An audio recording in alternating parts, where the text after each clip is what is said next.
The Paradox of Progress, Black Women Entrepreneurs in a System Built to Fail Them. Good morning, everyone. Welcome to the TED Stage. I'm LeAnne Dolce, host of the Soft Girl Era podcast, and today I want to share some extraordinary insights from my recent interview with Crystal Tomlin, a revolutionary researcher and advocate whose groundbreaking work on Black women's entrepreneurship is shattering illusions and rebuilding frameworks across America. Crystal isn't just collecting data, she's igniting a movement.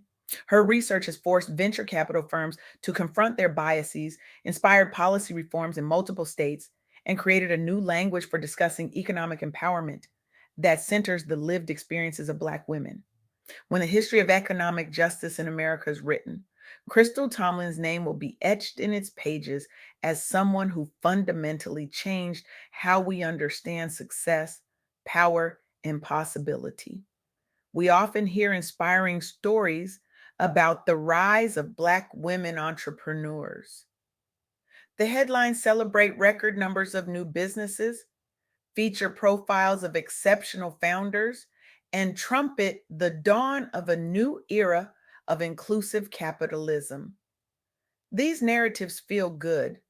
They align with our collective desire to believe that progress is linear, that barriers are falling, that the American dream is finally becoming accessible to all. But what if I told you that this narrative, while partially true, masks a more complex reality that should shake us to our core? What if the very statistics we celebrate contain within them a troubling contradiction that demands not just our attention, but our outrage? This is a conversation Crystal Tomlin and I explored, and what I discovered challenged everything I thought I knew about entrepreneurship in Black communities. Here's the brutal truth. Despite making up 28% of Black entrepreneurs, only 15% of Black women business owners report making a profit.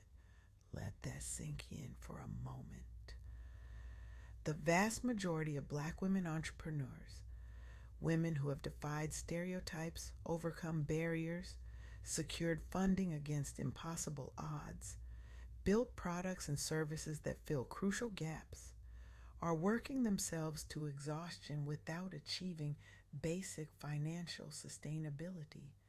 This isn't just a minor statistical footnote, it's a damning indictment of systems that claim to support innovation while systematically undermining certain innovators. At the same time, women of color comprise just 39% of the female population in the United States, yet they account for an astonishing 89% of new female owned businesses launched daily. This entrepreneurial energy exists alongside troubling employment trends. As recent data shows, Black women lost 106,000 jobs in April 2025, with their unemployment rate jumping from 5.1% to 6.1% in just 1 month.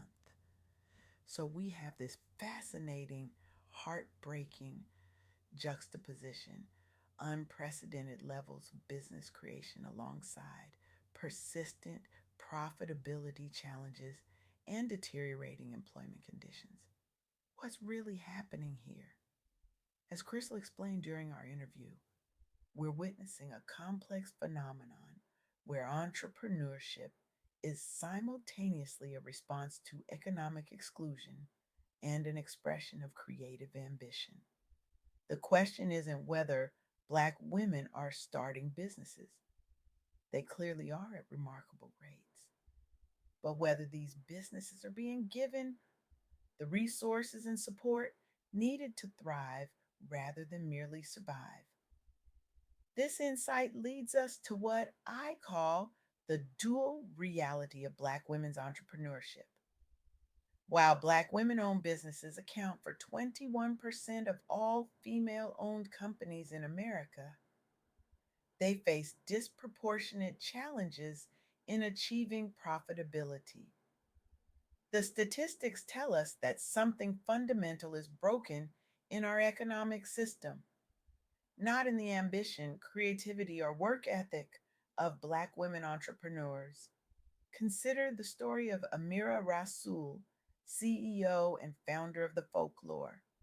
When Amira first conceived her commerce platform to help small brands create digital storefronts, she knew she was facing an uphill battle.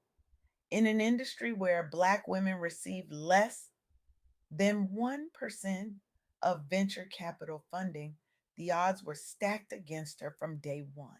I want you to imagine that for a moment. Less than 1%, not 10%, not 5%. Less than 1% of venture capital goes to Black women.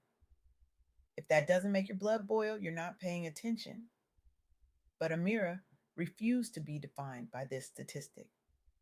Starting with just $30,000, a fraction of what most tech startups receive, she built a platform specifically addressing the needs of underrepresented brands. She didn't just identify a market gap, she lived it, breathed it, and transformed it into opportunity. Since launching in 2018, Amira has raised over $6 million in funding and earned a spot on the Forbes 30 Under 30 list. The Folklore now supports over 700 brands, many of which would have remained invisible in the traditional retail landscape. What makes her story particularly powerful is her stated mission to invest in building Africa's economy. Her business model aims to fuel African economies by increasing exports and production, creating a sustainable economic ecosystem that extends far beyond her own company's balance sheet. This brings me to the second key insight from my conversation with Crystal: the multiplier effect of female leadership. Female entrepreneurs tend to employ more female workers, creating a positive ripple effect on female labor force participation. For Black communities specifically, this multiplier effect could be leveraged to counter the troubling employment trends we're seeing. When a Black woman builds a successful business, she doesn't just create wealth for herself, she creates opportunities for her community. She hires from within her network, she mentors younger women, she demonstrates what's possible, she challenges stereotypes about what leadership looks like. Take Fungi Indemera, founder of Checkup Health, a software supporting healthcare providers with consultations and prescription writing. Operating at the intersection of healthcare and technology, two fields where women of color are significantly underrepresented. Fungi faced obstacles that would have deterred many entrepreneurs, yet she leveraged her expertise to develop practical solutions while simultaneously building a strong personal brand through content creation and mentorship. In 2025, the African Business Chamber named her one of the top 100 African entrepreneurs and business leaders in the UK. Beyond her tech company, Fungi has established herself as a thought leader through her YouTube channel, featuring exclusive interviews with business leaders who share their success stories and advice. Through her content and mentorship, she's creating pathways for other women entrepreneurs in healthcare and technology. This brings me to the third key insight from my conversation with Crystal Tomlin: the economic potential gap. Despite the impressive growth rate of 163% for businesses managed by women of color, these enterprises account for only $422.5 million dollars of the $1.9 trillion dollars generated by female owned companies overall. This represents both a challenge and an enormous opportunity. If Black women owned businesses could achieve proportional economic impact We would see billions of additional dollars flowing into communities that have historically been underserved and underinvested.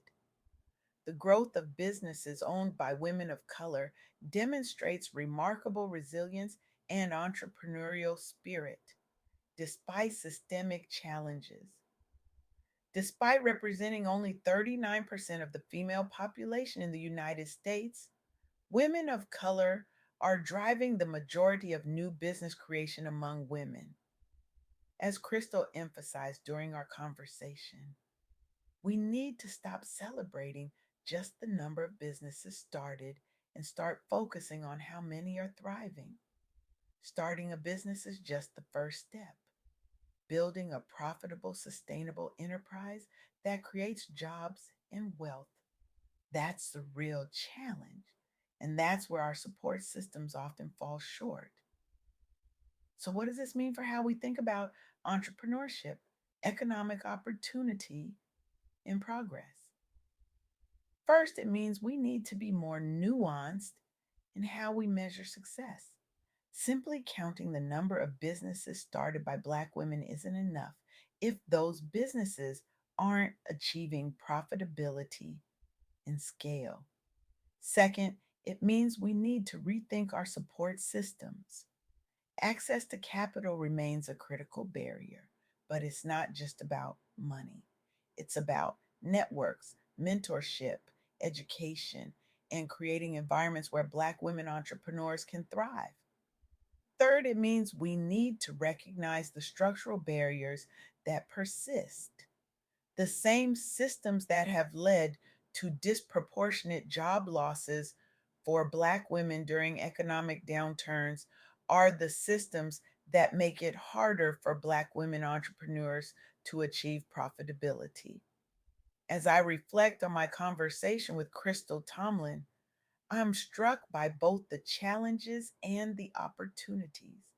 The data paints a complex picture, but within that complexity lies the potential for transformative change.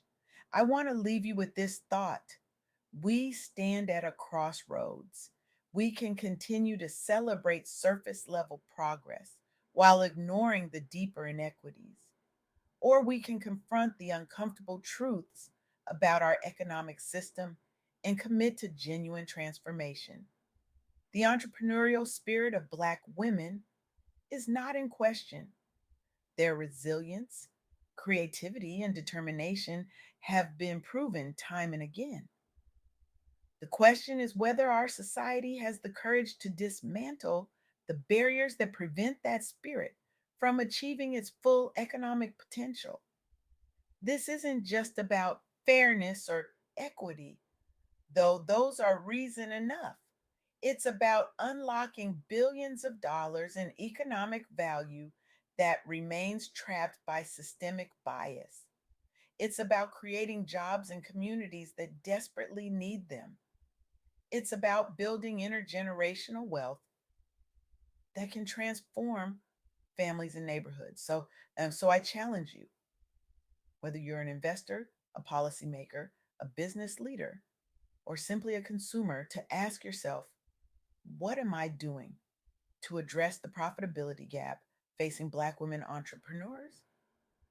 Am I part of the problem or part of the solution?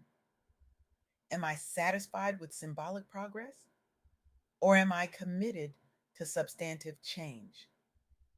The statistics tell us that Black women are ready and willing to build businesses despite enormous challenges. The question is whether we're ready to build systems that support their success. The answer to that question will determine not just the future of Black women entrepreneurs, but the economic future of our nation. The potential is there, the talent is there, the vision is there.